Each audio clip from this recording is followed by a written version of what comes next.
good stewards.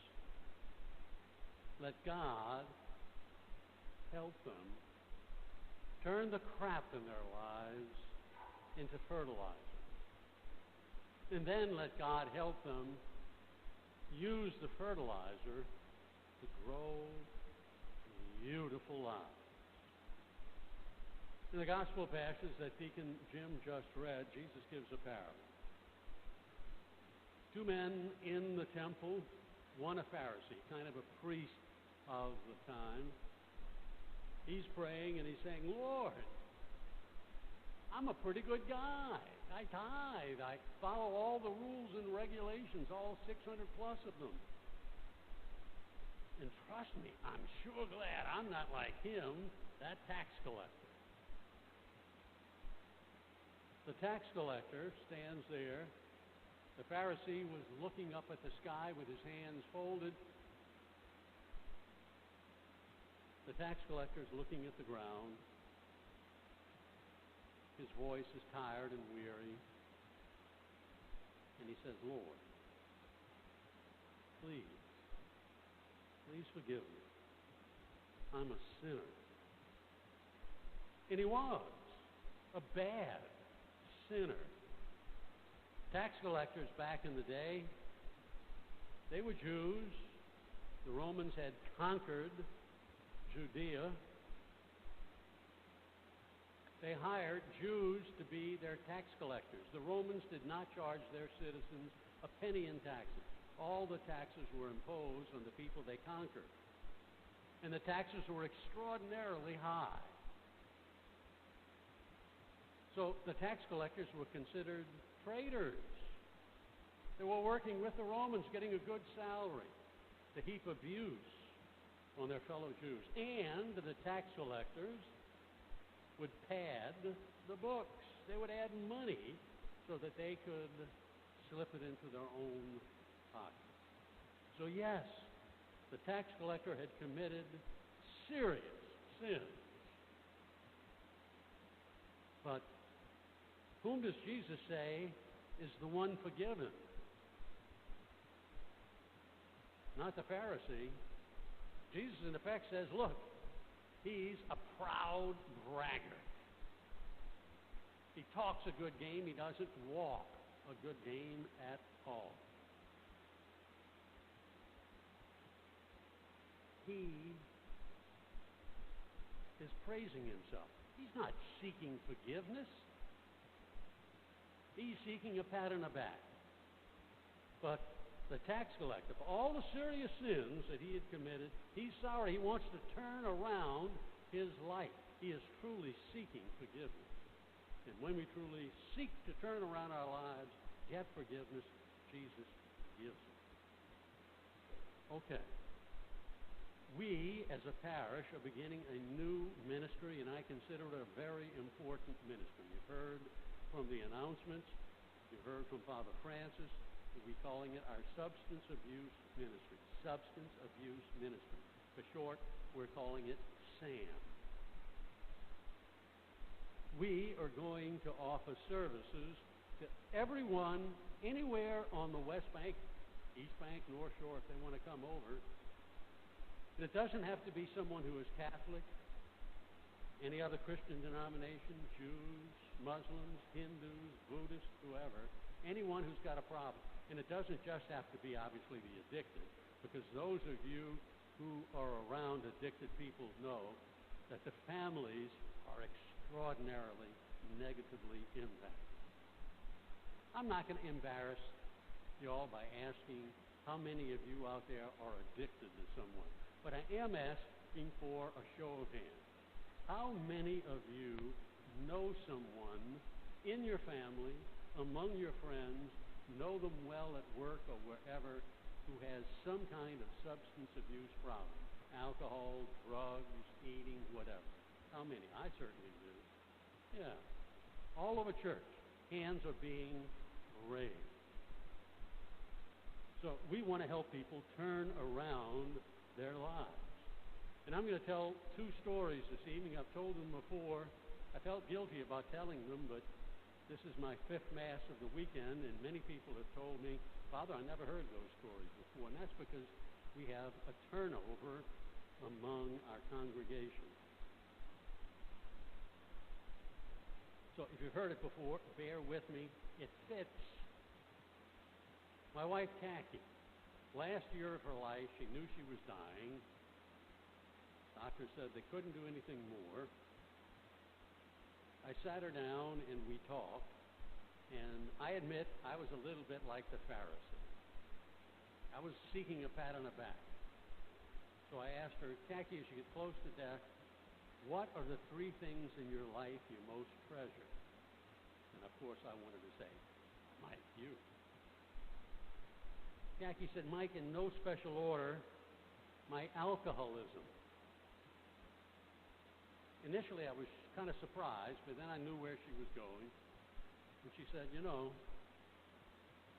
as a result of my alcoholism and the hard fight to become clean and sober, I developed a deep, deep, deep empathy for people who have substance abuse problems, whatever it is, alcohol, drugs, prescription medications, whatever.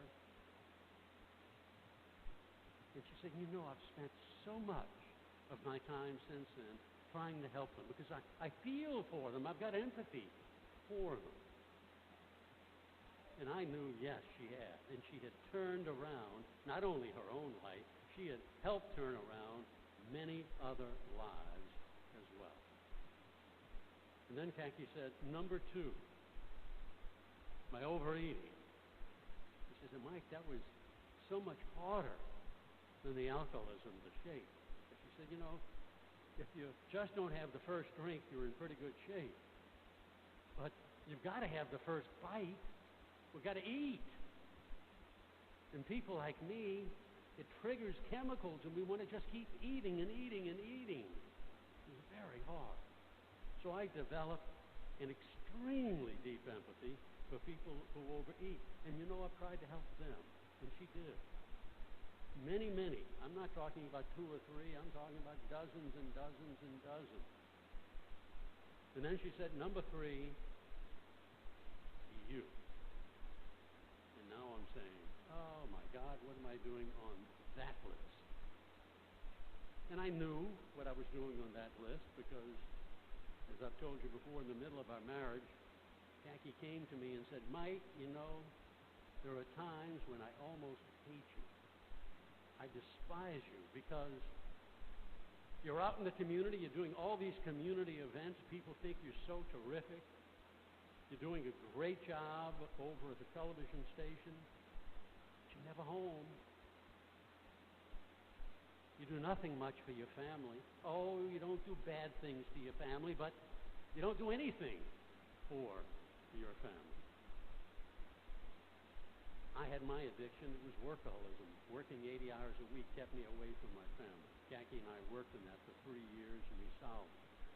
In the last years of Khaki's life were immensely happy years, despite her cancer. Because she was out there serving people, using what she had learned from her own addictions to help other people. She turned around in her life. My dad was an alcoholic. My dad was a very quiet man. Rarely said anything, not to his wife, not to his children, just didn't much talk. Except occasionally when he was drunk. And he didn't show emotions when he was sober, but occasionally when he was drunk. And then he'd yell and scream, and he had that butcher knife, that favorite butcher knife of his, and he never did anything to my sisters and me, but he would certainly threaten us with that knife. Well, when my dad turned, I'm not quite sure, he was in his late 50s, maybe early 60s, he went to the doctor, and the doctor said, Joe, if you don't stop drinking, you'll be dead in 6 months. My dad quit drinking that day. And then that day went to bed. He gave up on life. And he stayed in bed until he died at 77. Jackie turned around her life. She did it by helping others to turn around their lives. My dad just lie in bed all day long. He was miserable. Now, I think my dad went to heaven because my mother's made certain the parish priest came over regularly. She made certain he got the last rites. But he never turned around his life. And no one was there to help him turn around his life. So the last decade or decade and a half of his life was a miserable existence for my father. So we don't want that to happen. We don't want all the bad things that can happen for people who have addictions. We want to try to help them turn around their lives. So, Sam, the substance abuse ministry, is going to meet the second and fourth Tuesdays of every month. And we're going to provide people who have been there and done that, recovering people, and people who understand how to support those who are in the throes of addiction, how to educate them, how to give them preparation to avoid all the traps, how to prepare not to fall into those traps. And we're going to do our best to shower them with love, because Jesus says if we get the love thing right, everything else takes care of itself. Now, speaking of love, one of our executive committee is a deacon, Deacon Jerry Labadeau from St. Joseph Parish in Gretna. We go back a decade and a half or more. And I'm going to steal a line from him. I'm going to steal it from him because I strongly suspect he stole it from someone else, who stole it from someone else, who stole it from someone else. Anyhow, the line goes this way. God loves all of us just the way we are. He loves people who are stinking drunk lying in the gutter. He loves people with needles in their arm. He loves people who are looking through the medicine cabinet to steal someone else's medication. But God loves us too much to let us stay that way. But God isn't going to force himself on anyone. None of us. We all have free will. We are the ones who are supposed to be Jesus' eyes, ears, hands, feet, and mouth down here on earth. We're supposed to be the one who shows Christ's love to others. And that's certainly what we're going to try to do with Sam. Now, we've got an executive team in place. We can always use additional leaders.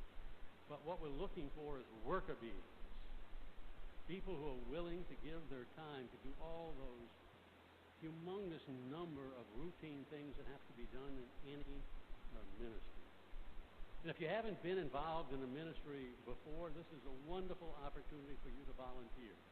After Mass is over, on the left is a table out there. There's 2 tablets, 2 pens. Larry Sullivan, who is the chair of this committee, a parishioner, he'll be out there. He'll answer your questions. So, give of yourselves. Young people, God knows you know people who are addicted. We'd love to have you involved in the ministry. So any and all of you, sign up. My sisters and brothers, we are all called to be good stewards. In good stewards, let God help us turn the crap in our lives into fertilizer. And then let God help us use that fertilizer to grow beautiful.